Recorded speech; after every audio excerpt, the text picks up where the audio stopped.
Hello, I'd like you to put a title for today's lesson, please. How has marriage changed in the UK? And today's date. Thank you.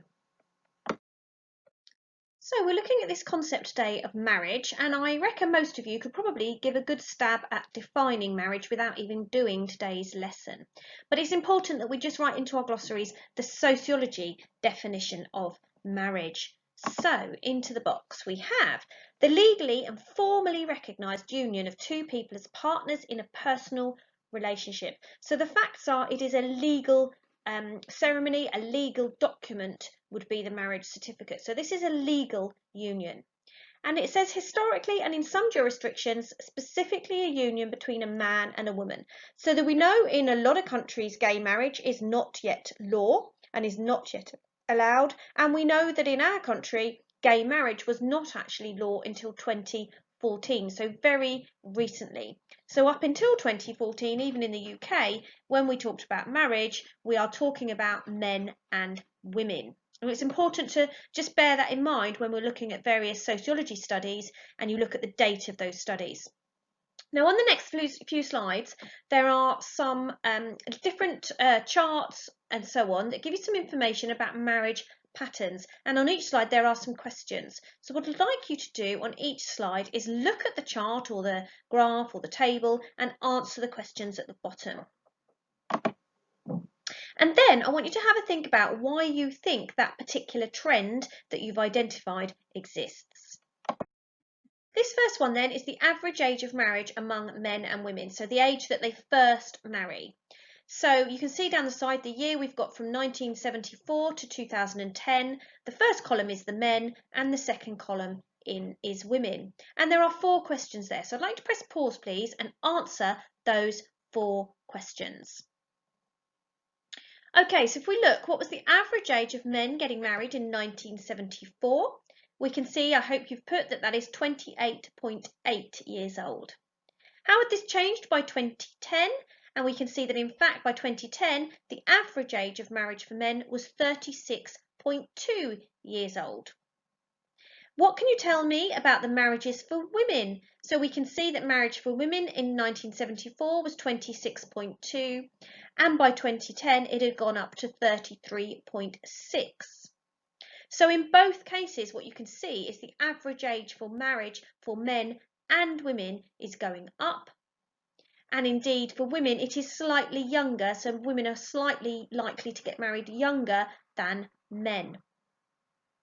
And why do you think this might be the case? So you might have talked a little bit about the role of women and the fact that men and women are getting married later because women now can have a career. And be financially independent. You might have talked about things like you don't have to get married to have children anymore. So sometimes people are having children first and then getting married. You might, though, have talked about the fact that women tend to get married slightly younger than men because, of course, women have a ceiling age at which they can no longer have children. So you might have thought about things like that too. Let's turn our attention now then to civil partnerships in the UK. So question 1, really importantly, what is a civil partnership? And we actually just need to go through that. So you can see it's jotted up there for you. Jot it into your books if you're not sure. A civil partnership legally unites same-sex couples, but without some of the same legal rights as a marriage.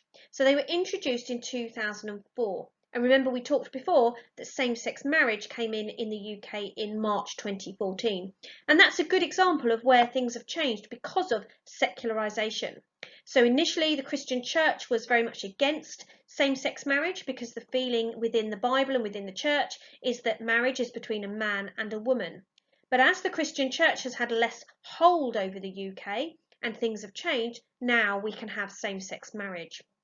So press pause and just have a little go at questions 2, 3 and 4.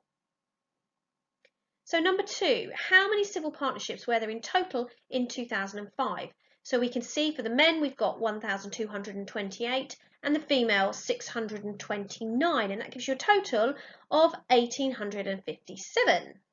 How had this changed by 2013? Loads more. So for men, it had more than doubled to 2,673.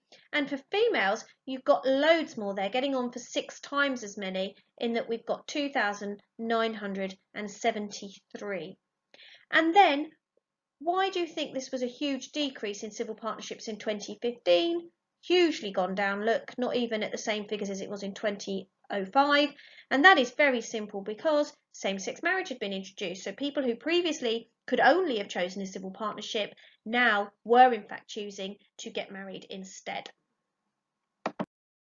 Moving on then to the number of marriages in each year, and this has been rounded to the nearest 1,000.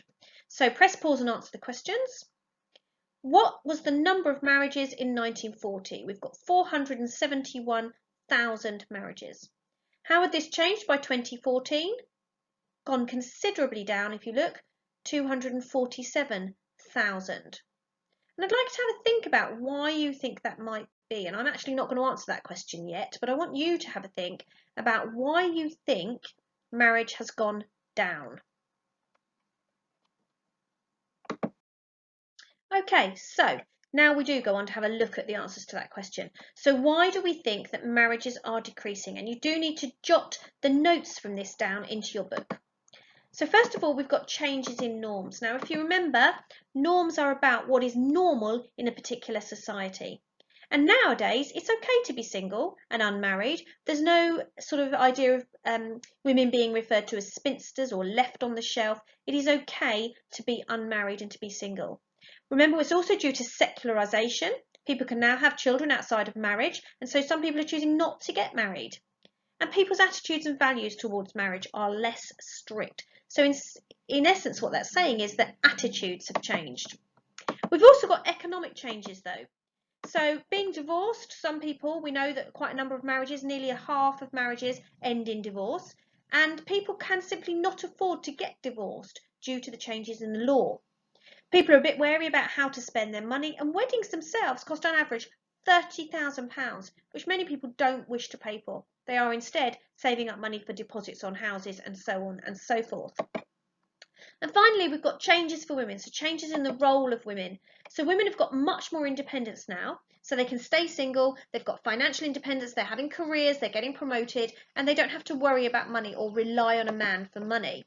And women have got new priorities. They're now thinking about their career, they're thinking about higher education, they're thinking about promotions, and they're doing all of that before they choose, in fact, to get married.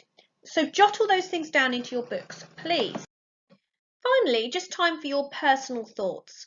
What I want you to consider is, in your view, is marriage too traditional? Has it sort of had its day? Will marriage as a concept disappear? Thank you for today.